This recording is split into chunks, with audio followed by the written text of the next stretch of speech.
부흥의 첫째 날 우리에게 주신 하나님의 말씀은 역대하 31장 1절에서 10절까지의 말씀입니다. 이제 여러분께서 찾으신 줄 알고 말씀을 받들어 봉독하겠습니다. 하나님의 귀한 음성을 들을 수 있기를 바랍니다. 이 모든 일이 끝남에 거기 있는 이스라엘 무리가 나가서 유다 여러 성읍에 이르러 주상들을 깨뜨리며 아세라 목상들을 찍으며 유다와 베냐민과 에브라임과 므낫세 온 땅에서 산당들과 제단들을 제거하여 없애고 이스라엘 모든 자손이 각각 자기의 본성 기업으로 돌아갔더라.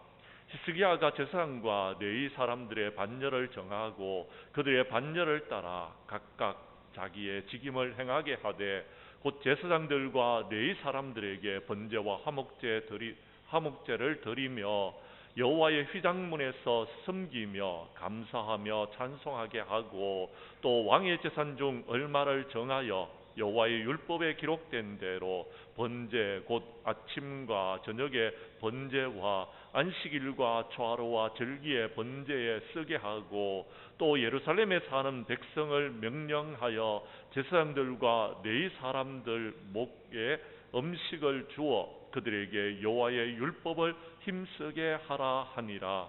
왕의 명령이 내리자 곧 이스라엘 자손이 곡식과 포도주와 기름과 꿀과 밭의 모든 소산의 첫 열매를 풍성히 드렸고 또 모든 것의 11조를 많이 가져왔으며 유다 여러 성읍에 사는 이스라엘과 유다 자손들도 소와 양의 11조를 가져왔고 또 그들의 하나님 여호와께 구별하여 드릴 성물의 11조를 가져왔으며 그것을 쌓아 여러 더미를 이루었는데 셋째 달 그 더미들을 쌓기 시작하여 일곱째 달에 마친지라. 히스기야와 방백들이 와서 쌓인 더미들을 보고 여호와를 송축하고 그의 백성 이스라엘을 위하여 축복하니라. 히스기야가 그 더미들에 대하여 제사장들과 레위 사람들에게 물으니 사독의 족속 대제사장 아사랴가 그에게 대답하여 이르되 백성이 예물을 여호와의 전에 드리기 시작함으로부터 우리가 만족하게 먹었으나 남은 것이 많으니 이는 여호와께서 그의 백성에게 복을 주셨음이라. 그 남은 것이 이렇게 많이 쌓였나이다. 아멘. 역대하 31장 1절에서 10절까지의 말씀을 중심으로 드리기를 시작하라라는 제목으로 예안교회의 전 노회장이셨던 우리 권호선 목사님 나오셔서 하나님의 말씀을 전가할 때에 많은 은혜 받을 수 있기를 바랍니다.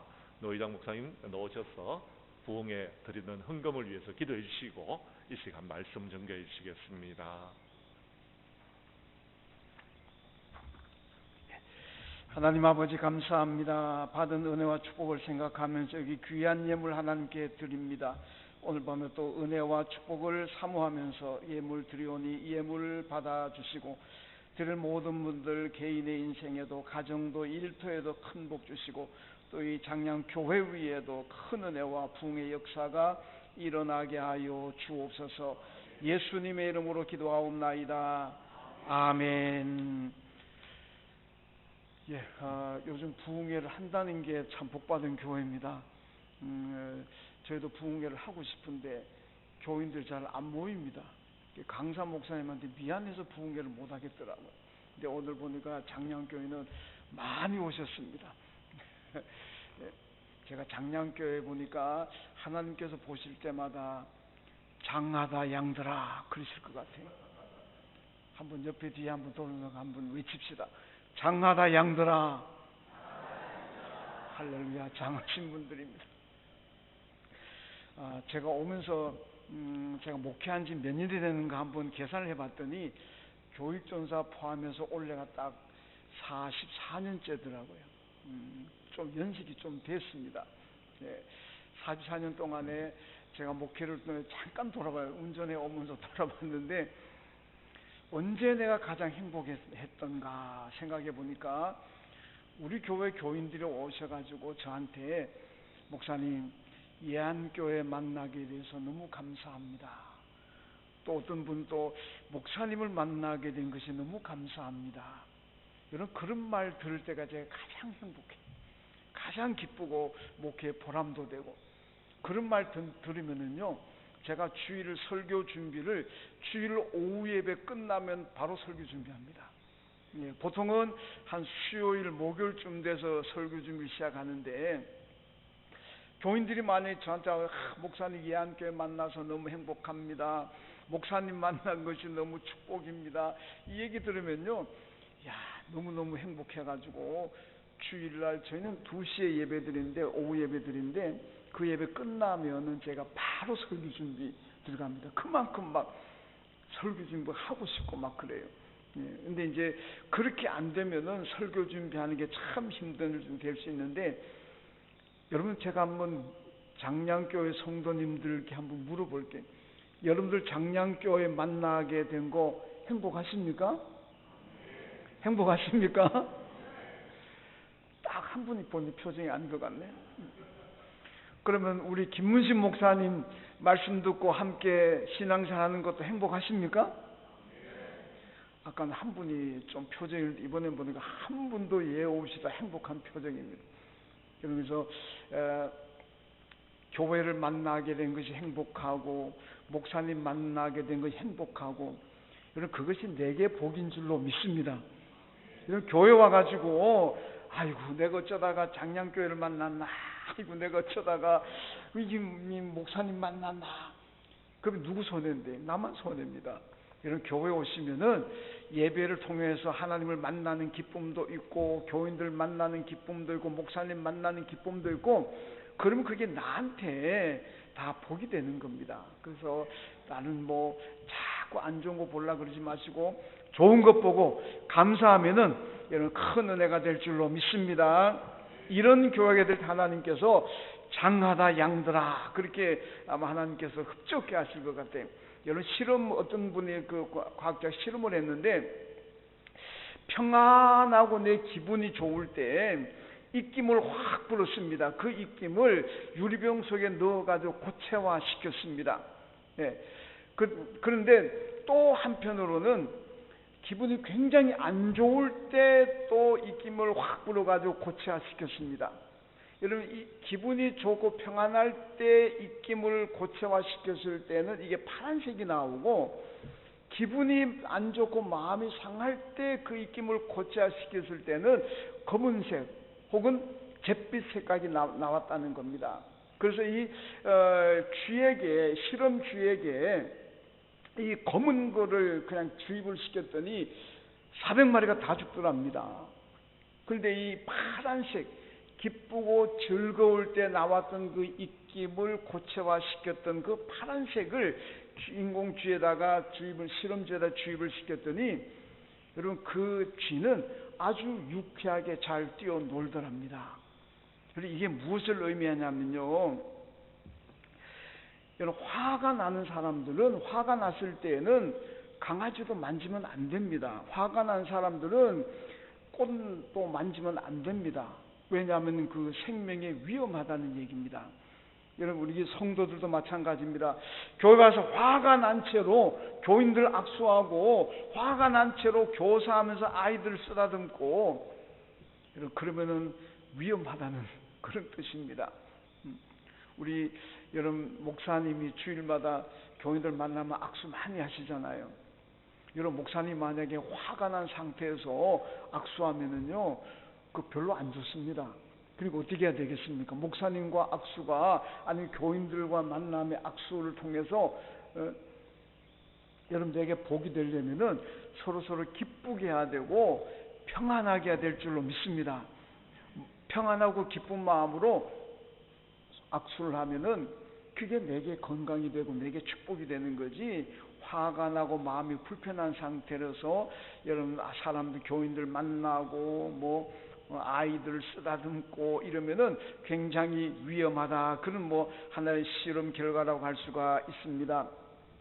자, 오늘 이 우리 김문식 목사님이 늘 기쁜 마음 가운데 평안한 가운데 설교 준비하고 말씀을 선포한다면은 거기에 하나님 역사가 나타나고 기적이 있고 그 말씀을 통해서 우리 교회가 부흥하고 우리 장량교회 성도님들의 영과 육의 삶이 부흥하게 될 줄로 믿습니다. 꼭 그런 교회가 되시기 바라고요. 자, 열왕기상 17장에 보면은 사르밧 과부가 너무 가난해가지고 마지막 남은 가루를 가지고 자기 아들하고 음식을 해먹고 이제 죽으려고 그럽니다. 왜? 더 이상 살아갈 힘도 없고 양식도 없고. 여러분, 그런데 여기요 엘리야가 이 집을 와가지고 그 남은 것 가지고 날 좀 떡여달라. 내가 좀 배가 고픈 내가 좀 먹자. 참 엘리야도 대단한 사람입니다. 그 하나 남은 거 가지고 마지막 먹고 죽으려고 하는 그거 날 달라 그러니까 얼마나 대단한 사람입니까? 그런데 사르밧 과부가 예 알겠습니다. 그리고 마지막 남은 걸 가지고 엘리야를 대접했습니다. 여러분, 그랬더니 그 집에 어떤 일이 일어납니까? 먹어도 떨어지지 않는 그런 기적이 일어났습니다. 가나 혼인잔치에서 예수님이 축복하니까 포도주를 포도주가 떨어지지 않고 계속 나오더라는 것 아니겠습니까? 여러분, 이게 마르지 않는 샘 같은 그런 축복이 있었다는 겁니다. 이런 축복을 우리가 다 받기를 사모하는데, 여러분, 이 축복이 바로 오늘 본문에 나오는 말씀이기도 합니다. 오늘 본문은 31장인데 그 앞에 30장에 보면은 히스기야 왕 때에 이스라엘 역사에서 솔로몬 이후로 유월절을 가장 성대하게 지켰다, 이렇게 말씀하고 있습니다. 여러분, 은혜가 정말 원래는 이 유월절이 7일로 지키고 있는데 백성들이 너무너무 은혜를 받고 축복을 받다 보니까 거기다가 7일을 더해가지고 14일 동안 유월절을 지켰다고 말씀하고 있습니다. 자, 그리고 난 다음 오늘 본문 31장 1절로 넘어오게 되는데, 여기 보면 이렇게 은혜를 받고 축복을 받은 이스라엘 백성들이 여러분 어떻게 결단할 은혜 후에 그들의 삶이 어떠냐. 1절 보면은 여러 성읍에 다니면서 우상과 제단을 깨고 부수었다, 이렇게 말씀합니다. 여러분, 은혜 받고 난 다음에 이들 어떻게 합니까? 결단하더라는 얘기입니다. 우리가 은혜 받았다면은, 믿음이 성장했다면은 하나님을 잘 섬기기로, 교회에 충성된 일꾼이 되기로 여러분 결단해야 될 줄로 믿습니다. 그게 신앙입니다. 결단도 안 하고 은혜 받았다 그러고 뭐 아무것도 결단 안 하면은 그건 은혜 받은 사람의 모습이 아니라는 겁니다. 고린도후서 6장 1절에 보니까 은혜를 헛되이 받지 말아라, 이렇게 말씀합니다. 은혜 헛되이 받는 게 뭡니까? 은혜 받고 난 다음에도 결단을 못한다면 그건 은혜를 헛되이 받은 것이다, 그런 말씀입니다. 여러분, 삭개오를 보세요. 삭개오가 얼마나 욕심이 많은 사람입니까? 그렇게 사람들에게 욕을 먹고 비난을 먹으면서도 돈이 최고라고 무조건 돈을 그냥 긁어 모으잖아요. 그런데 이 삭개오가 예수를 만나고 난 다음에 은혜를 받습니다. 그러니까 어떻게 결단합니까? 내가 그동안 불의하게 모은 거에 대해서는, 불의하게 모은 돈에 대해서는 율법대로 4배를 갚겠습니다. 그리고 그 남은 것 가운데 절반을 내가 가난한 사람들에게 나눠주겠습니다. 여러분, 돈이 최고로 알고 그렇게 비난을 받고 욕을 먹으면서도 그렇게 모았던 재산인데 4배로 갚는데요. 그 남은 거 있으면 절반 또 나누어 준대요. 그럼 남는 게 뭐 있겠습니까? 별로 남는 거 없습니다. 대단한 거 아니겠습니까? 어떻게 일어나냐? 예수 만나고 은혜 받고 나니까 여러분, 그런 정말 대단한 결단을 하고 있는 모습을 보여주고 있습니다. 여러분, 2세기 우리 최고 신학자라고 평가하는 칼바르트라는 신학자가 있는데, 이분이 믿음의 정의를 이렇게 내렸습니다. 믿음이라는 건 뭐냐? 믿음은 첫째도 결단, 둘째도 결단, 셋째도 결단. 믿음은 결단한 게 믿음입니다. 아무리 많이 알고 아무리 생각해도 결단을 못한다면 그 믿음이 아니라는 겁니다. 그래서 반드시 믿음의 결단이 나와야 된다. 여러분, 지옥에 가면은 대 소리만 난대요. 이게 왜 그러냐? 아이고, 그때 예수 잘 믿었어야 됐는데, 그때 교회 가자 할 때 내가 교회 갔어야 됐는데, 그때 끊으라 그럴 때 끊어야 됐었는데, 버리라 그럴 때 버려야 됐었는데, 그 못했다는 거 아닙니까? 결단 못했다는 거 아닙니까? 그래서 지옥 가면 맨날 여기도 저기도 결단을 못하면 그건 믿음이 아니라는 말씀입니다. 에스더가 어떻게 합니까? 자기 민족을 구원하기 위해서 내가 죽으면 죽으리이다 결단하잖아요. 결단하니까, 죽으면 죽으리다 결단하니까 자기 민족을 위기에서 구해냈지 않습니까? 여러분, 결단을 통해서 그게 진짜 믿음이고, 결단하면은 거기에 하나님 축복이 임할 줄로 믿습니다. 오늘 본문에 보면은요, 히스기야가 풍성한 예물을 드리면서 백성들에게도 여러분들도 하나님께 예물을 드리십시오, 그렇게 부탁을 합니다. 그래서 5절의 말씀 보면, 왕의 명령이 내리자 곧 이스라엘 자손이 곡식과 포도주와 기름과 꿀과 밭의 모든 소산의 첫 열매들을 풍성히 드렸고, 또 모든 것의 11조를 많이 가져왔으며, 6절에 보면은 백성들이 드린 예물을 쌓아 여러 더미를 이루었다, 이렇게 말씀하고 있습니다. 그래서 히스기야가 이렇게 많이 쌓인 그 예물을 보고서 깜짝 놀랍니다. 그래서 10절에 보면은 사독의 족속 대제사장 아사라에게 물었습니다. 도대체 이게 뭐냐? 어떻게 이렇게 많은 예물이 쌓였느냐? 그러니까 사독의 족속 대제사장 아사라가 이렇게 얘기합니다. 백성이 예물을 여호와의 전에 드리기 시작함으로부터 우리가 만족하게 먹었으나 남은 것이 많으니 이는 여호와께서 그의 백성에게 복을 주셨습니다. 그 남은 것이 이처럼 많이 쌓였나이다. 여러분, 이 산더미처럼 쌓여있는 이 축복이 어떻게 왔습니까? 하나님께 드리기 시작함으로부터 이런 축복이 왔다 그러면, 하나님의 축복이라는 것은 우리가 하나님께 무엇이든지 드리기 시작한다면은 거기에 하나님 축복이 임하는 줄로 믿습니다. 그러니까 우리가 은혜 받았다면은, 우리가 좋은 신앙인이라면 어떻게 했냐? 결단해야 되는데, 그 결단 뭐냐? 드리기를 결단하라는 얘기입니다. 여러분, 드리기 시작하면서부터 산더미처럼 하나님의 축복이 쌓이고 쌓였다라는 것 아니겠습니까? 여러분, 그렇다면 우리가 무엇을 하나님께 드려야 되겠습니까? 오늘 본문 보면 두 가지입니다. 하나는 여러분, 예물을 하나님께 드려야 된다, 그걸 말씀합니다. 오늘 본문 내 말씀대로 산더미처럼 쌓인 축복은 하나님께 예물을 드리면서부터 하나님의 축복이 임했다는 걸 보여주고 있습니다. 예수님 뭐라고 말씀합니까? 여러분, 내 보물 있는 곳에 내 마음도 있느니라 그러잖아요. 여러분, 예물을 드리지 않는 신앙은 그 마음이 예수께로 오지 않습니다. 예물을 드리지 않는 신앙은 그 마음이 교회로 오지 않습니다. 예수님께서 이걸 다 아신 거예요. 그래서 내 보물 있는 곳에 내 마음도 있다. 고린도후서 9장 6절 말씀 보면은 적게 심는 자는 적게 거두고 많이 심는 자는 많이 거둔다. 하나님께 인색하지 말라는 얘기입니다. 돈들이 모여가 재밌는 얘기를 나눴습니다.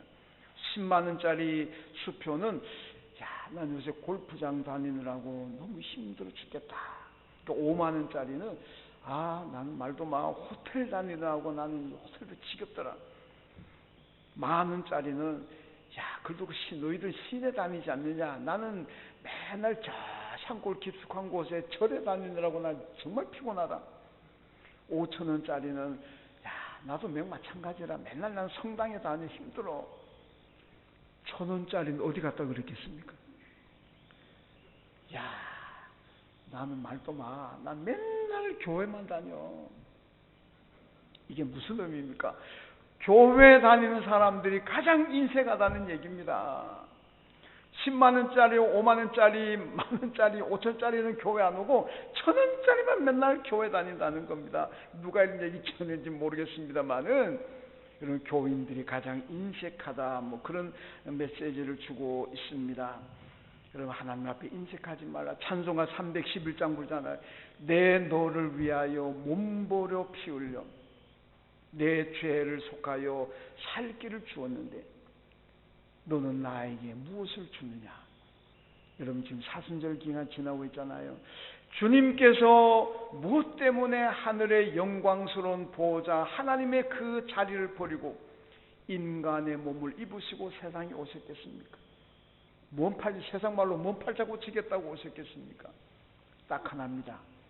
오늘 여러분과 저의 죄를 대속하시고 그리고 멸망으로 가는 우리를 구원하셔서 천국으로 인도하기 위해서 여러분 주님이 세상에 오셔서 고난받으시고 마지막 십자가에 피 한 방울 물 한 방울 다 쏟으시면서 죽으신 줄로 믿습니다.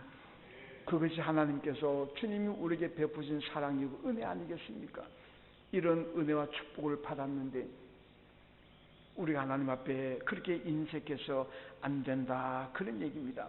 오늘 본문을 보면은 예물을 풍성히 드렸더니 여러분 먹고도 남을 만큼 산더미처럼 쌓였다. 역대상 29장 보면 다윗이요 성전 건축을 하려고 건축원금합니다. 근데요 너무 많이 드리니까 다윗이 백성들에게 여러분 이제 됐습니다.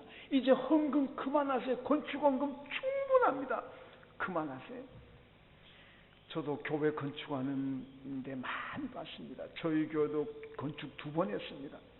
근데 저는 교회 건축원금이 건축비보다 더 많이 들어와가지고 됐습니다 만류했다는 건 아직 들어보지도 못하고 보지도 못했습니다. 근데 다윗은요 여러분 됐습니다. 이만하면 충분합니다. 얼마나 많이 드렸습니까? 여러분 근데 이들이요 즐겁게 드렸다 그랬습니까? 이렇게 드리니까 다윗 시대가 이스라엘 역사에서 가장 번성한 시대, 가장 부흥하는 시대가 된 줄로 믿습니다. 여러분 저희 교회에서 죄송합니다만 저희 어떤 권사님이 계시는데 이 권사님은요 우리 교회에 모든 걸 다 하십니다. 뭐 자세한 뭐 그랜드 피아노 뭐 영상 시스템 뭐 교회 하여튼 그리고 저희 교회는 이제 방글라데시로 유치원 4개를 지금 세워가지고 운영하고 있는데 그 건축하며 헌금 참 많이 하십니다. 많이 들어요. 그럼 그분이 참 부자구나 생각하죠. 부자 아닙니다. 아직도 아파트 전세 살고 계세요. 그런데 어떻게 몇천만 원짜리 헌금을 갖다가 그렇게 제가 수도 헤아릴 수 없을 만큼 많이 하시느냐. 그분은 자기 돈 가지고 안 합니다. 누군가 갖다 줘요. 누가 갖다 줍니다. 누가 갖다 주느냐. 옛날 이분이 저희 교회 오시기 전에 젊을 때 사업을 하셨는데 사업이 참 돈을 많이 벌었어요. 근데 보통 돈 많이 벌면은 내 집 사고 뭐 땅 사고 뭐 그런 거 보통 하잖아요. 근데 이 권사님은요 그렇게 안 합니다.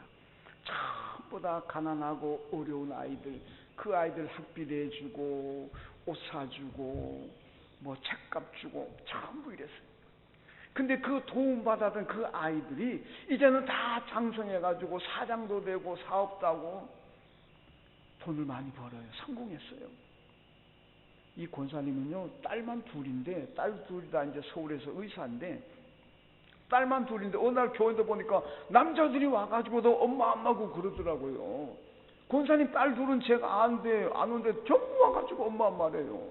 누굽니까 그랬더니 그 도와준 그 아이들이 지금도 엄마 그래요. 그래서 이 도와줬던 이 사람들이 뭔 일만 있으면은 그냥 용돈을 권사님께 드리고 가는데 뭐 몇십만 원 드리는 게 아닙니다. 보통 뭐 500만 원, 1000만 원 그냥 드리고 가요. 그럼 이 권사님은 전부 교회 헌금하는 거예요. 그래서 이 권사님은 예를 들어서 우리가 뭐 2천만 원짜리 권사님 뭐 한다 그러면은 한 300만 원 내지 500만 원 가지고 와요. 목사님 제가 이거 2천만 원짜리 공사 제가 기증하겠습니다. 근데 지금 가진 돈은 300만 원밖에 없어요. 500만 원밖에 없습니다. 모아지면은 1년이 되든 2년이 되든 모아지면 제가 다 드릴게요. 1년이든 2년이 되든 모아지면 드린다 그러고서 3개월 넘긴 적이 없습니다. 3개월 안에 돈이 다 찹니다. 그래서 교회 일을 참 많이 하시는 그런 권사님인데, 여러분 그 많은 돈이 그 권사님 돈이 아니고 옛날에 다 어려웠던 아이들 도와준, 그게 그 아이들이 성장해가지고 지금은 권사님 그 돈 자기들이 돈 주면 헌금한다는 다 알고 있습니다. 헌금하라고 그냥 권사님 몇 분만씩 드리고 가는 거예요. 그 권사님은 하여튼 교회 이제 헌금하셔가지고 우리 교회가 권사님 때문에 뭐 여러 가지 일도 많이 하고 있습니다만은, 여러분 이 권사님은 하나님께 드리는 것을 기쁨으로 알고 행복을 알고 있습니다. 다 기쁜 마음으로 드립니다. 드리니까 하나님의 축복이 끊어지질 않는 거예요. 누구를 통해서든지 간에 권사님 가정에, 권사님 앞날에 늘 차고 넘치는 그런 축복이, 그 권사님들 얘기하시는 게 하나님께 드리니까 하나님 자꾸 채워주시더라, 그런 말씀 많이 합니다. 여러분 구약 느헤미야서를 보게 되면은, 느헤미야가 이스라엘 백성을 바벨론 포로에서 돌아오고 난 다음에 이제 활동했던 사람인데, 이 느헤미야가 이 와서 보니까 백성들이 예배를 안 드리는 거예요. 하나님 앞에 제물을 안 바칩니다. 가서 제사를 드리고 제물을 드려야 하나님이 기뻐 받으시고, 또 그 제물 가지고 제사장들이 먹고 살고 레위 사람들이 먹고 살잖아요. 근데 어렵다고 안 드리는 거예요. 어렵다고 제사 지낸 안식일날도 일하러 가고, 어렵다고 하나님 앞에 제물도 안 드리니까 이 제사장 레위 사람들이 전부 다 삽도 던져버리고 나도 먹고 살아야 되겠다고 다 낙향해버리고 시골로 다 내려가 버렸습니다. 그리고는 안식일날 되면은 이방 상인들이 성 안에 들어와가지고 성전 마당에서 막 장사하고 돈 거래하고 이런 일이 참 있습니다. 여러분 근데 느헤미야가 와가지고, 여러분 이러면 안 됩니다. 하나님께 먼저 예배를 드려야 됩니다. 하나님께 드릴 제물을 먼저 드려야 됩니다. 그래야 우리가 복을 받습니다. 여러분 그래서 느헤미야 시대에 하나님께 드리면서 여러분 나라가 안정이 되고 다시 하나님께 축복을 받았다는 것을 보여주고 있습니다. 여러분 말라기도 그렇잖아요. 말라기도 포로 후에 이스라엘 백성들이 귀환해 와가지고 보니까 너무 먹고 살기 힘드니까 안식일도 안 지키고 뭐 11조도 안 드리고 하나님 앞에 헌금도 안 하고 그냥 자기 먹고 살겠다고 막 나가니까 말라기가 뭐라 그럽니까? 여러분 하나님의 것을 하나님께 드리지도 않으면서 어떻게 복을 받으려고 생각합니까? 그러면 안 된다는 거잖아요. 하나님의 것을 먼저 하나님께 드리라. 드리면은 그때부터 하나님의 축복이 임한다는 것을 우리에게 메시지로 주고 있습니다. 여러분 제가 어떤 번에 저희 교회 얘기를 좀 하게 됩니다만은, 저희 교회는 2000년도에 제가 개척을 했습니다. 그 첫 번째 예배당 조그마한 지었는데, 그 다음에 2003년도에 지금의 예배당을 두 번째로 건축을 했습니다. 근데 두 번째 지금 예배당을 건축하면 전 너무 재정이 많이 어려웠습니다. 그래서 제가 적은 교회였지만은 그래도 어려운 가운데서도 뭐 선교비도 가고 또 미자교회들 돕기도 하고 그랬는데요. 제가 2005년도 말에 제가 교인들 집사님들한테 그래, 그때 우리 당회가 없었고 이제 안수자님들 있고 뭐 재직회가 있었는데, 제가 그랬어요. 우리 지금 너무 어려우니까, 건축하고 너무 어려우니까 외부로 나가는 거 좀 중단하고 그냥 우리 예산으로 쓰자. 교회 형편이 좋아지면 그때 가서 우리 다시 선교비도 보내고 어려운 교회도 돕시다. 그래서 중단했어요. 2005년도 말에. 그러면 2006년도 들어가면은요, 저는 교회 형편이 좀 나아질 줄 알았어요. 근데 얼마나 힘드는지 2006년도에 제가요, 제 생활비를 5개월을 못 받았어요. 그러니까 제가 어떻게 삽니까? 그때 제가 카드로 돈 빼보는 걸 처음 빼봤어요. 예, 카드 가가지고 그때 돈 빼가지고 그렇게 한 5개월을 버텼습니다. 그 상황에서 2006년도 연말이 되었는데 이건 아니다, 하나님 뜻이 아닌가 보다.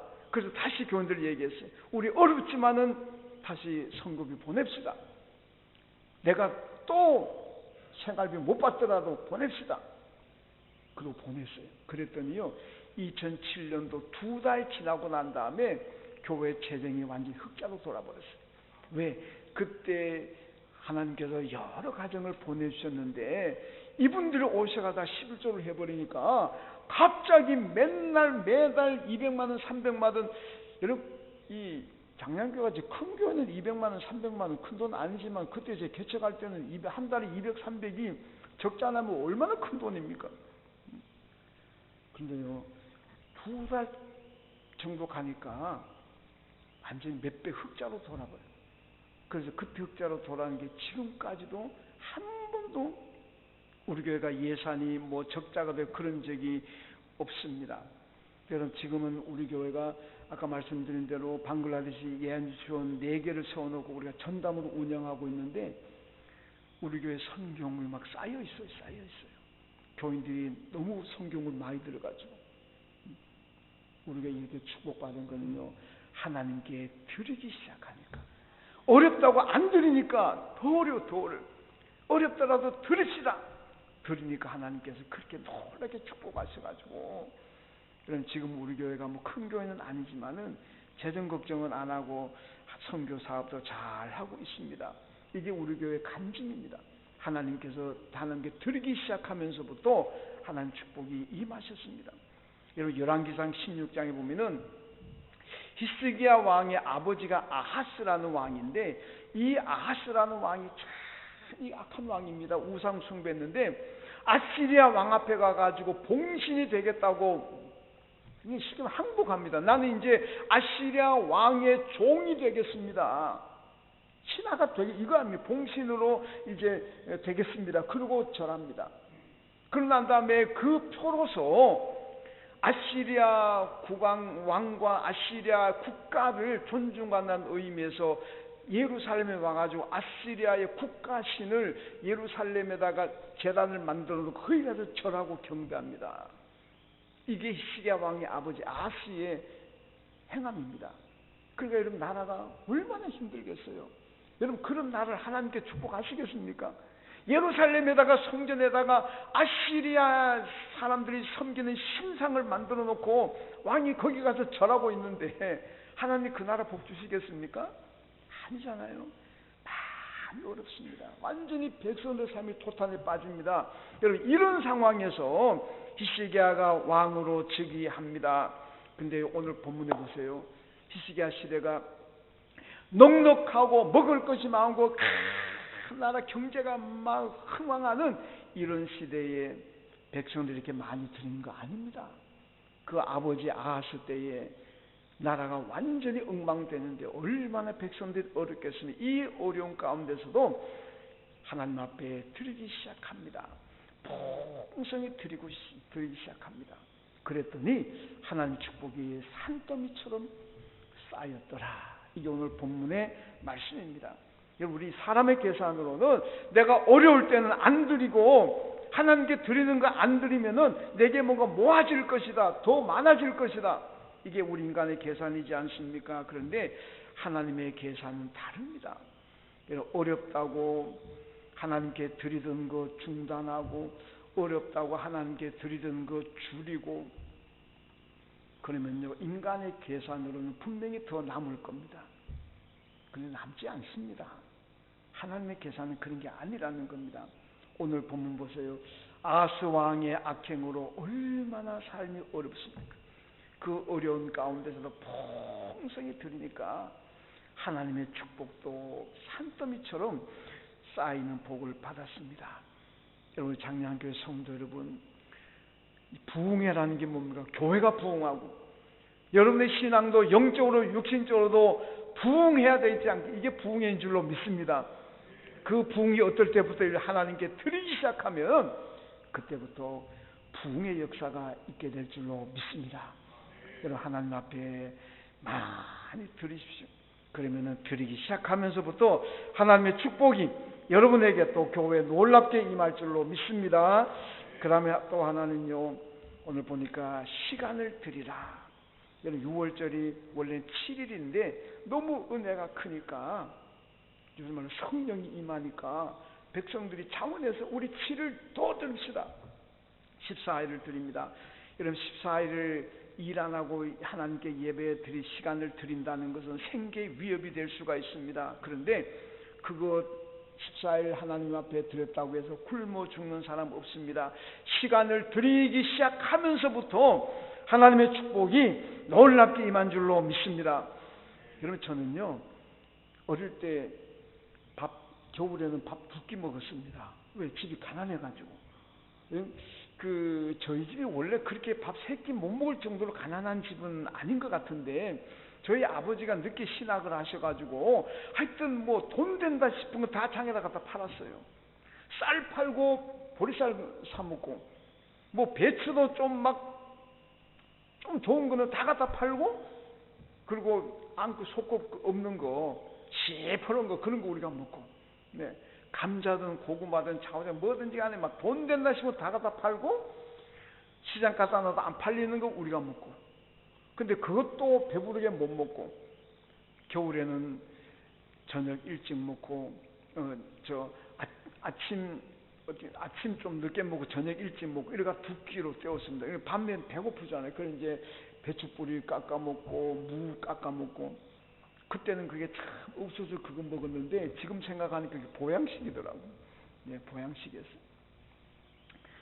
이제는 그렇게 제가 어릴 때 소원이 뭔지 아십니까? 나도 커서 쌀밥 한번 시커 먹어봐야 되겠다. 그게 이제 소원이었습니다. 쌀밥. 저는 쌀밥은 생일 때만 먹어봤어요. 그 외에는 거의 쌀밥을 못 먹어봤고 그래서 나도 크면은 쌀밥은 시커 먹을 수 있을까? 여러분 저는 소원 이루었습니다. 지금은 쌀밥 시커 먹을 수 있습니다. 오히려 쌀밥 안 먹고 지금 잡곡밥 먹습니다. 그래서 저는 하나님께 너무 감사해요. 왜? 어릴 때 소원이 이루어졌으니까. 그럼 신명기에 보면은요 핵곡식 하나님을 가나안 땅에 들어 하나님을 잘 섬기면 묵은 곡식을 치우고 핵곡식을 먹을 것이라 그랬잖아요. 핵곡식 나올 때 아직 묵은 곡식 있습니다. 이거 부잣집이에요.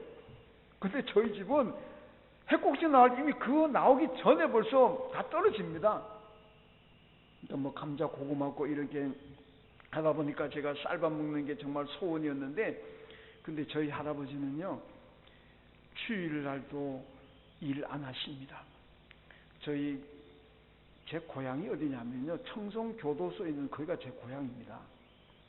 거기가 제 고향인데 그 고향 교회가 지금 100년도 훨씬 넘었는데 저희 증조 할아버지가 그 교회를 세우셨어요. 저 할아버지가 그 교회에 딱 한 분인 장로님이셨어요. 근데 저희 할아버지는 사실 초등학교도 안 나오신 분입니다. 한글 겨우 깨우치신 분이에요.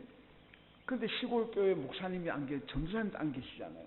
저희 할아버지가 주일 낮 예배, 주일 저녁 예배, 수요 예배, 새벽 기도에 전부 다 인도하시고 설교하셨어요. 지금 생각해 보면 할아버지가 무슨 말씀을 전했는지 저는 하나도 기억 안 납니다. 근데 제가 지금 설교를 해보니까 우리 할아버지가 정말 대단하셨구나. 초등학교도 안 나오신 분들 그때 뭐 주석이 있습니까? 뭐가 있습니까? 성경책 단 한 권밖에 없어요. 그런데도 주일 낮 예배, 저녁 예배, 수요 예배, 새벽 기도 다 하셨거든요. 참 지금 생각하면 우리 할아버지가 참 대단하신 분이다.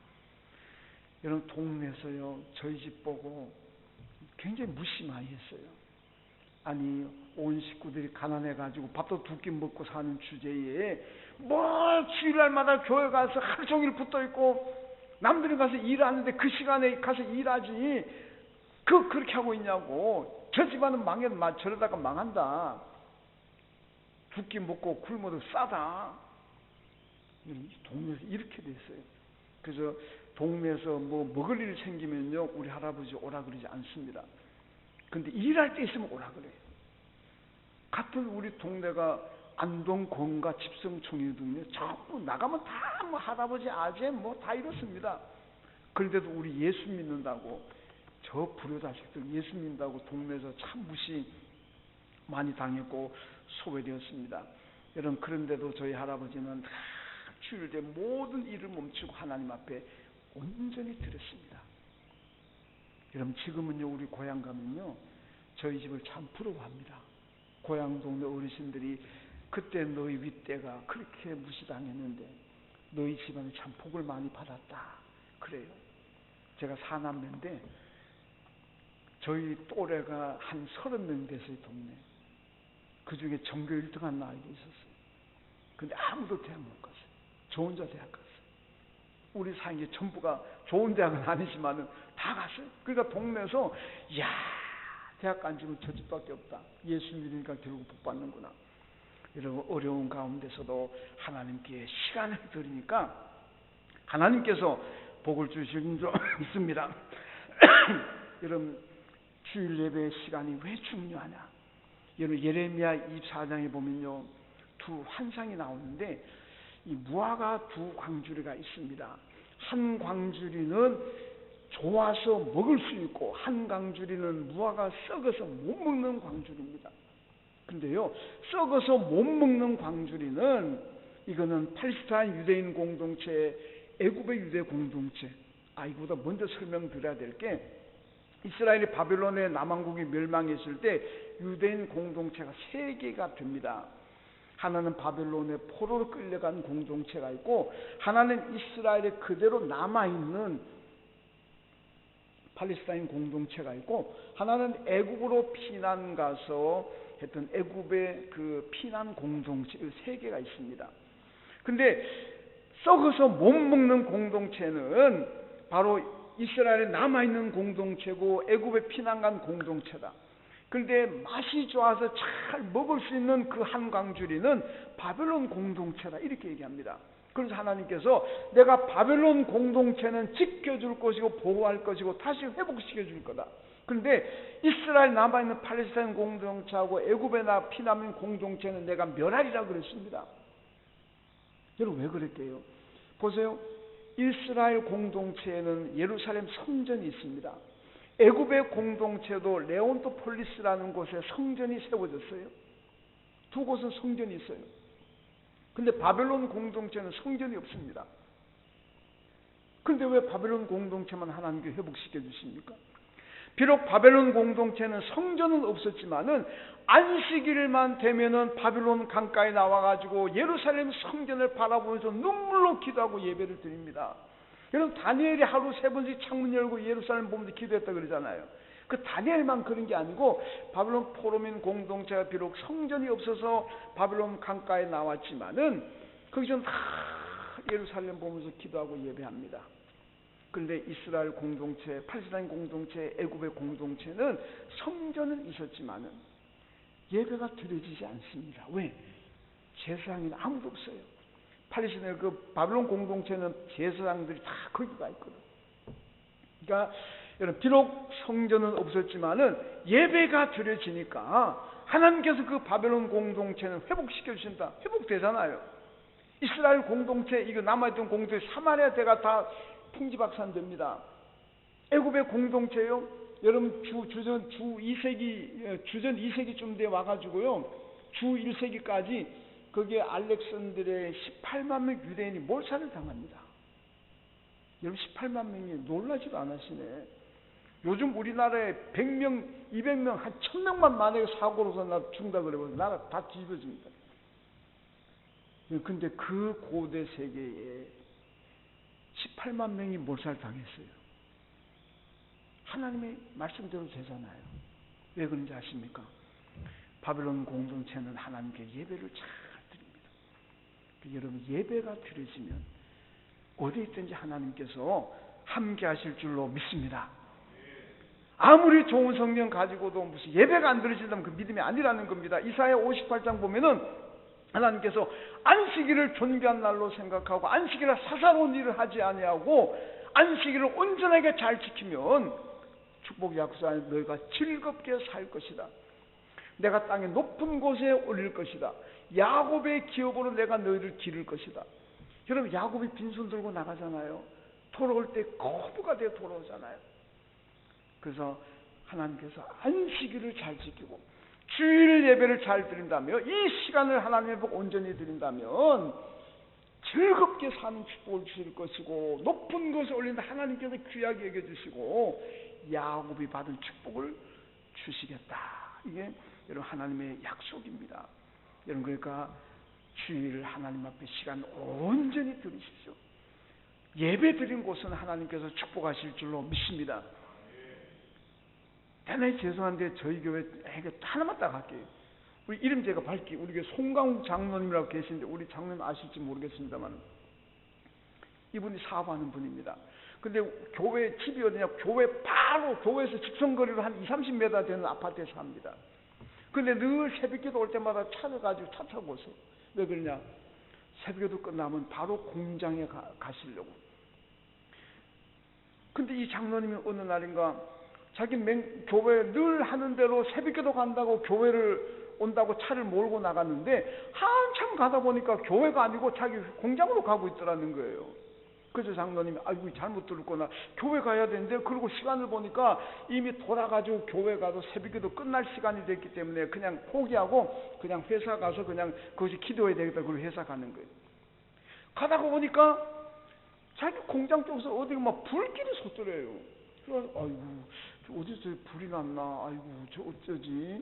그래서 그냥 갔더니 점점 가까이 가서 보니까 저거 내 공장 아닌가? 플라스틱 가지고 이제 뭘 제품 만드는 그 사업을 하시는 분인데 가까이 가서 보니까 자기 공장인 거예요. 그래가지고 그것도 아직 새벽인데 바로 이제 소방서에 연락해가지고 소방대원을 끊는데 너무나 감사한 건 그게 이제 방글라데시 출신 노동자만 한 15명 있어요. 그 공장에 방글라데시 사람들만 그 외까지 하면 20명도 넘어 있는데 기숙사가 옆에 있어요. 만약 그 불을 옮겨 붙였다면 어떻게 되겠습니까? 어마어마한 인명사고 납니다. 플라스틱 불 좀 잘 삽니까? 근데요, 그날따라 하나님께서 바람을 옆으로 불게 만드신 게 아니고 그냥 바로 올라가게 만들었대요. 그 불길이 있고 위로만 올라가지 옆으로는 하나도 안 퍼졌다는 거예요. 인명 공장이 좀 타긴 탔습니다만 인명피해는 하나도 안 났고 이 장로님이 가셔가지고 바로 가면서 소방대 연락해가지고 와서 불 다 진화했어요. 제가 그 사진도 있어요. 혹시 궁금하면 저한테 얘기하세요. 그 사진 제가 보내드릴게요. 그 장로님 그때 깨달았는데 이렇게 나는 잘못 가는 걸로 알고 돌아가려고 그랬는데 하나님이 나를 이렇게 내 공장을 보호하시려고 이렇게 하셨구나. 뭐 공장 손해난 거는 보험돼 있으니까 못 받았고 인명피해 안 났으니까. 이런 글 보면 제가 그랬어요. 장로님이 첫 시간을 하나님 앞에 늘 드리니까 하나님께서 이렇게 보호하셨다. 여러분 시간을 하나님께 아끼지 말고 드리십시오.